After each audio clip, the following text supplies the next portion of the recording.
Hello నమస్తే నేను Ashok welcome to ప్రజా చైతన్యం. కూటమి ఏడాది పాలన ముగిసింది. ఏడాది పాలన ముగిసినటువంటి నేపథ్యంలో విజయోత్సవ సంబరాలంటూ కూటమిని ఏర్పాటు చేసినటువంటి ప్రభుత్వం కూడా సంబరాలు చేస్తూ ఉంటే వెన్నుపోటు దినమంటూ కూడా వైసీపీ దానికి సంబంధించిన సంబరాలు కూడా చేస్తూ వచ్చింది. అన్ని నియోజకవర్గాల్లో అన్ని పార్లమెంట్ ప్రాంతాల్లో వైసీపీ శ్రేణులు ఈ యొక్క విషయానికి సంబంధించి కూటమి వ్యతిరేకంగా ఉన్నటువంటి అంశాలకు సంబంధించి చాలా పెద్ద ఎత్తున పోరాడుతూ వచ్చారు.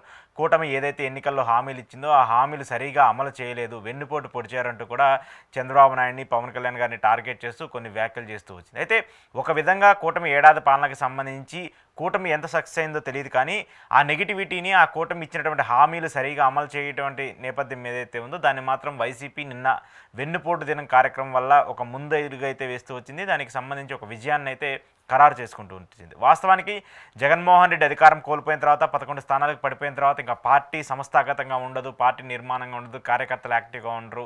ఈ కేసులు కావచ్చు, మర్డర్లు కావచ్చు, ఇలాంటి ఇష్యూస్ అన్నీ జరుగుతూ ఉన్నప్పుడు కార్యకర్తలు కొంత భయంలో ఉంటారు, కొంత భయాందోళనకు గురవుతారంటూ కూడా పెద్ద ఎత్తున చర్చనీయాంశంగా మారుతూ వచ్చింది. కానీ నిన్న జరిగినటువంటి సంఘటనలు చూసుకున్నా, నిన్న జరిగినటువంటి ర్యాలీలు చూసుకున్నా, నియోజకవర్గాల ప్రాంతాల్లో పార్లమెంటు స్థాయి ప్రాంతాల్లో జరిగినటువంటి ఏ కార్యక్రమం చూసుకున్నా ఒక విధంగా వైసీపీ సక్సెస్ అవుతూనే వచ్చింది. వాళ్ళ ఫెయిల్యూర్ మాడ్యూల్స్ ఏవైతే ఉన్నాయో వాటన్నిటిని రెక్టిఫై చేసుకుంటూ ఈసారి తప్పులన్నింటినీ సరిదిద్దుకుంటూ ఒక విధంగా విజయం సాధించిందనే మనం చెప్పుకోవచ్చు. అయితే నిన్న కార్యక్రమానికి సంబంధించి ఒక 2-3 ఉదాహరణలు చూసుకుంటే ప్రధానంగా కూటమి ఏదైతే హామీ ఇచ్చిందో ఎన్నికలకు సంబంధించి సూపర్ సిక్స్ పథకాలకు సంబంధించి చాలా important, major and crucial role play చేస్తూ ఉన్నాయి. ఈ ఎన్నికలకు సంబంధించి కూటమి అధికారంలోకి రావడానికి ఒక విధంగా అవి చాలా ఇంపార్టెంట్ ఫ్యాక్టర్ ప్లే చేసినటువంటి సిచ్యువేషన్ కూడా మనం చూస్తూ వచ్చాం. అయితే పెన్షన్లు మినహాయిస్తే మిగతా ఏ పథకాన్ని కూడా కూటమి ప్రభుత్వం అమలు చేయలేదు. ఆ అంశాన్ని మాత్రం చాలా క్లియర్ కట్గా ప్రజల్లోకి తీసుకెళ్లాలని చెప్పేసి జగన్మోహన్ రెడ్డి మాజీ ముఖ్యమంత్రి ఏదైతే పిలుపునిచ్చారో ఆ పిలుపుని వైసీపీ శ్రేణులందరూ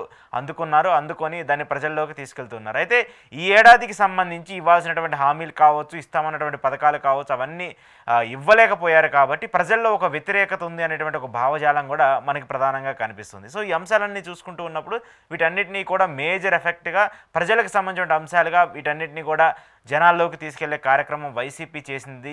చేసిన దాంట్లో వైసీపీ ఒక ఇంత విజయంగానే భావించవచ్చు. అయితే దాంతోపాటు పార్టీకి సంబంధించిన వ్యవహారాలపైన, పార్టీకి సంబంధించినటువంటి పునర్నిర్మాణం పైన మాజీ ముఖ్యమంత్రి జగన్మోహన్ రెడ్డి గారు చాలా క్లియర్ కట్ ఇండికేషన్స్తో చాలా క్లియర్ కట్గా ఆయన ఒక దిశానిర్దేశం చేస్తూ వచ్చారు. అంటే ఈ ఏడాది పాలనలోనే ఇంత మార్పులు జరిగాయా అనేటువంటి చాలామందికి సందేహాలు ఉండొచ్చు, కానీ జగన్మోహన్ రెడ్డి గారు అయితే చాలా క్లియర్ కట్గా జరిగినటువంటి తప్పుల్ని, చేసినటువంటి అంశాలన్నింటినీ కూడా రెక్టిఫై చేసుకుంటూ పార్టీ కార్యక్రమాలు, పార్టీ నేతలు, లోకల్గా ఉండేటువంటి క్యాడర్ని, ప్రధానంగా కార్యకర్తల్ని వాళ్ళందరినీ పట్టించుకోవాలనేటువంటి ఒక దూరదృష్టితో వాళ్ళే ఇంపార్టెంట్ అనేటువంటి ఒక అంశంతో ఆయన అయితే ముందుకు వస్తున్నారు. దానికి సంబంధించి నిన్న జరిగినటువంటి కార్యక్రమంలో కార్యకర్తలు ఏ మేర ఎంత ఇంపార్టెంట్ రోల్ ప్లే చేశారో కూడా మనందరం చూస్తున్నాం. సో ఈ అంశాలన్నీ చూసుకుంటూ ఉన్నప్పుడు ఏడాది పాలనలో కూటమి సంబరాలు జరుపుకునే సిచ్యువేషన్ లేకపోయినప్పటికీ కూడా ఆ సంబరాలు చేస్తామని చెప్పేసినటువంటి పిలుపునిచ్చినప్పటికీ కూడా ఎక్కడా కూడా బయటకు వచ్చి నేతలు చేసేటువంటి పరిస్థితి అయితే కనిపించట్లేదు. కానీ ఆ అంశాన్ని మాత్రం ప్రతిపక్షం అందిపుచ్చుకుంది. అంతే వైసీపీ పార్టీ అందిపుచ్చుకొని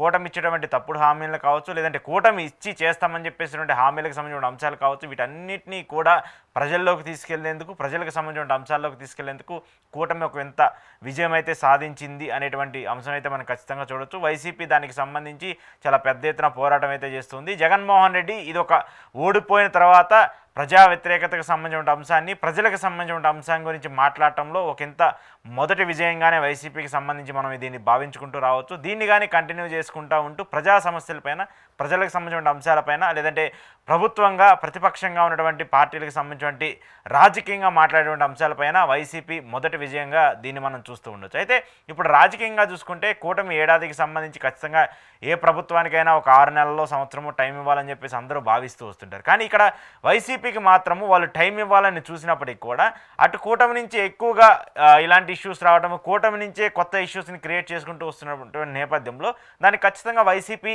బదులుగా సమాధానం ఇవ్వాల్సినటువంటి పరిస్థితి వస్తుంది. సో ఆ బదులుగా సమాధానం ఇచ్చేటువంటి సమయంలో అది ప్రజలకి ఈజీగా తెలిసిపోతుంది. ఓకే, చంద్రబాబు నాయుడు గారు ఎలా చేశారు, పవన్ కళ్యాణ్ గారు ఎలా చేశారు, వాళ్ళు మనకి హామీలు ఇస్తామన్నారు కదా, అమ్మ ఒడి కింద లేదంటే తల్లికి వందనం కింద 15,000 ఇస్తామన్నారు కదా, రైతులకు 20,000 ఇస్తామన్నారు కదా, అలాంటి వ్యాఖ్యల్ని కూటమి చేయటము, దానికి బదులుగా మీరు ఇవ్వలేరంటూ కూడా వైసీపీ నేతలందరూ బయటకు వచ్చి మాట్లాడటం, ఇవన్నీ కూడా చూస్తూ ఉంటే లేనిపోని ఇష్యూస్ని కూటమే కల్పించుకొని అది వైసీపీకి మైలేజ్గా తీసుకొచ్చే ప్రయత్నాన్ని మాత్రము ఇక్కడ ప్రభుత్వం చేస్తుందనేది క్లియర్ కట్గా అర్థమవుతుంది. సో ఏది ఏమైనప్పటికీ కూటమి ఏడాది పాలనకు సంబంధించి ఎన్ని పాజిటివ్ మెజర్స్ ఉన్నాయో తెలియదు, కానీ ఆ పాజిటివ్ మెజర్స్ని చెప్పుకోవడంలో కూటమి విఫలమైంది. అయితే ఏదైతే ఎన్నికల హామీలకు సంబంధించిన అంశాలు ఉన్నాయో ఆ ఎన్నికల హామీలకు సంబంధించిన అంశాన్ని వైసీపీ చాలా గట్టిగా ప్రజల్లోకి తీసుకెళ్తూ వచ్చింది. ప్రజలకు సంబంధించిన అంశాల మీద పోరాటం చేస్తాము, ప్రతిపక్షంగా మేము ఉంటామనేటువంటి ఒక భరోసానైతే ప్రజల్లో కల్పించడంలో మాజీ ముఖ్యమంత్రి జగన్మోహన్ రెడ్డి సక్సెస్ అయ్యారు. దానికి సంబంధించి నిన్న జరిగినటువంటి వెన్నుపోటు దినం ఒక నిదర్శనగా కనిపిస్తుంది.